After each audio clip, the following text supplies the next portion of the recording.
Good afternoon. I want to begin by thanking the leaders of the Global Health Initiative for inviting me to speak here today, and also the other responsible parties for nominating me to speak on this topic.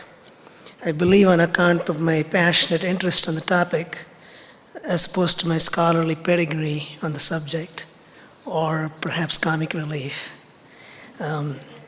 I want to speak specifically to the spirit of the Wisconsin idea, which is like motherhood and apple pie for us here, often interpreted to mean everything for anyone. The interpretation I've personally come to favor is from President Van Hise, the idealistic and humane concern that knowledge could and should have practical impact on the needs, problems, and aspirations of the people. And I'm certain that all of us share an aspiration towards sustainability of our human enterprise, which is tightly linked to the sustainability of our environment. We live in it, we draw from it, and put back into it. Thus, it forms the necessary aspect of the Global Health Initiative, an enabling and encompassing Millennium Development Goal. And I want to begin with one of the foundational notions in the American tradition, the declaration of our right to life, liberty, and pursuit of happiness. In exercising these rights, there are, of course, dimensions that look inside us, physiological processes that form the flesh and blood of us, and psychological, spiritual, and religious processes that form our mind and soul. Belonging in the realm of medical, social, and human sciences, I will refrain from going there. As an engineer, I'm more interested in the physical aspects outside of us. Although it is daunting, I will attempt to take a snapshot of how our pursuits relate to our environment. Our immediate culture determines what we drink, what we eat, where our food grows, what we wear, how we build our homes, how much energy we consume, how much mobility we need, how healthy we are. In short, our human enterprise is structured. And these are inextricably linked to our access to technology and what we do with the technology and how technology shapes our lifestyle. For instance, the ubiquity of iPods, iPhones, Facebook accounts, even Jake has one now. And social media is something that technology has given us in the very recent past and that are fast becoming part of our life. I'm therefore interested in technology that we develop as engineers and its relationship to environmental sustainability as we mediate the continuum between our science and our society. My own scholarship represents an extremely small pixel in the sustainability picture. In the field of power electronics, with applications in solar, wind, transportation, and energy storage applications, technologies for efficient power control and conversion. Now, there are several scholars among us here at UW-Madison and elsewhere that are drawing up the full picture of sustainability for us and examining various relationships, developing detailed models, quantitative measures of such variables as global carrying capacity, ecological footprint, environmental health, etc. There are layers upon layers, like a skin of onion, we can peel and study the different aspects. I will not attempt to do that, nor do I have the background to do that. I will only show one representative graph that illustrates the bulk relationship between Human Development Index and the ecological footprint.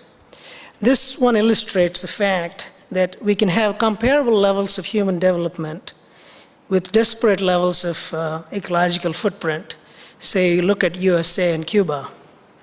Also the other way around, you look at Sierra Leone versus Cuba, they have similar levels of ecological footprint, but disparate levels of human development. Thus, it makes sense for us to examine our life, liberty, and pursuit of happiness that follow a hierarchy of human concerns: air, water, food, clothing, shelter, mobility, culture, and politics. You'll note a point that the concern of sustainability, the question if our lifestyle can be secured for future generations, rarely enters the deliberations. It's forever, if at all we enter that deliberation. There is scant evidence in history that we can effectively act upon the question of sustainability. Even when there is a threat, and even when the threat is imminent within the next generation. Can our gene pool and meme pool be sustained? To me, sustainability is represented in a vibrant community that does not have to worry about natural, cultural, technical, political, social, and intellectual resources to maintain its life, liberty, and the pursuit of happiness for generations to come. Before delving into sustainability further, being a peddler of energy and power, I want to make an observation here. The notion of energy is conspicuous in this figure by its absence. The fact that I may have 100 megajoules of energy stored in my pocket cannot by itself contribute to life, liberty, and pursuit of happiness. Energy may be an enabling variable, but can be completely set aside, or one that may be cyclic, may be periodic. We have our human breathing cycle, diurnal cycles, lunar cycles, seasonal cycles, etc., that punctuate our natural physical world. Superimposed on these natural cyclic processes, there are natural events that are apparently random, at least to our understanding today. Examples of this are extreme weather events, earthquakes, and such. I want to take a moment to share a picture of a geological feature created by an earthquake on a fragile landscape in the southwestern part of Montana, where I used to live. Quake Lake, as seen here, was created by a magnitude 7.5 earthquake on a night in 1959 and dammed the Madison River within a matter of minutes. To contrast this, I want to show the picture of the Berkeley Pit on the other side of the Continental Divide, just 100 miles away from the pristine waters of the Quake Lake. What remains of an open-pit copper mine in Butte, Montana, the result of 25 years of mining and 30 years of accumulating waters today, a reservoir of toxicity. The authorities there use deterrent devices, including shotguns and noisemakers, to prevent migrating birds from landing in the water and killing themselves today. On a geological timescale, the physical effect of 25 years of mining may be similar to that of 5 minutes of earthquake, may have questionable biological impacts at times, and may take millions of years to recover.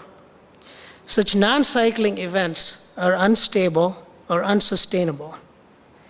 The effect of other human enterprises, for instance, loss of topsoil due to modern agriculture, which may appear to be a relatively slow process in our nominal time scale, it is but a snapshot in the geological time scale. One could argue that cumulative impact of our modern human enterprise on the natural landscape is not much different from the effects of such random natural disturbances or extreme weather events like tornadoes and earthquakes that we've seen in the last few weeks. The processes we create are largely unstable and unsustainable because they're generally open and non-restorative processes. Now, what would be the characteristics of sustainable cycles? Viewing the human enterprise as a chemical reaction, the input to this reaction would be solar energy in appropriate form and scale, and human effort. The outputs of this reaction would be life, liberty, and happiness. All other inputs would be restored at the output over the cyclic interval, similar to a catalyst in a chemical reaction. If I may, I would depict the cycle in this form. If we develop quantitative measures to represent the performance of this cycle, say a sustainability index, we can then engineer processes that selectively and progressively increase this performance measure from where we are today. Similar performance measures such as efficiency or productivity are common in our energy and economic discourses today. Well, today, we're supposed to be almost within shouting distance from Aldo's Cafe. The props have changed. We're in a building across the street. But the spirit of Aldo Leopold is not far away. You may have seen a little sculpture or Leopold's writings on the wall as you walked in. He gives us a litmus test for sustainability succinctly. A thing is right when it tends to preserve the integrity, stability, and beauty of the biotic community. It is wrong when it tends otherwise. Let me give two primitive examples that are rather incomplete, but do illustrate the principle. You have to forgive me for the poor graphics of the slide, but you can capture the essence from my presentation, my discourse here. This chart documents the water use, fertilizer use, and land use of processes to get 1,000 kilograms of protein from pork or from an abstract plant-derived novel protein food that can be used to examine the sustainability variables for social choices that we have in the food system. The reference listed below is an interesting scholarly study that examines various dimensions of both of these approaches, including taste, texture, social acceptability, etc., etc. The second example is images from work in progress and completed structures of buildings that use clay-coated straw finished with earth plaster inspired by vernacular technologies. The technology is hundreds of years old, economically, ecologically, socially competitive, generationally equitable, and waiting to become part of the mainstream. These two examples indicate the two directions from which sustainable solutions are approached. While the scholarly study provides quantitative models and measures to guide our abstractions, the hands-on approach provides action to innovate, to demonstrate, and validate concepts and models. Such innovative and integrative approaches for developing sustainable processes can only be demonstrated if you're willing to step outside our disciplinary boundaries. They provide imperatives for us to work together, learn from each other with an open mind. Bringing such solutions to our daily lives is a grand challenge, as illustrated in these charts, also from the Pigs and Peas book. I believe that we need to incubate a prototype community for us to see, touch, and feel what sustainability looks like. Where do we fit as a university, as scholars in our own disciplines, in this picture on letting our large picture society adopt these. I will conclude with an idea for incubation. To quote Professor Leopold again, the land ethic simply enlarges the boundaries of the community to include soils, waters, plants, and animals, or collectively, the land. A land ethic changes the role of Homo sapiens from a conqueror of the land community to become a plain member and citizen of it. Professor Leopold gave us our Arboretum, an outdoor research laboratory for pioneering the science and art of ecological restoration. Is it time for us to build a living research laboratory here to collectively and concretely pioneer the art and science of sustainable living, to study the relationship between the human enterprise and environmental sustainability. I'm taking the liberty to put forth a vision for the Leopold Living Laboratory. It would be modeled after biological, agricultural, ecological, and geological field stations located within the vicinity of our campus for developing, studying, and demonstrating sustainability and human enterprise.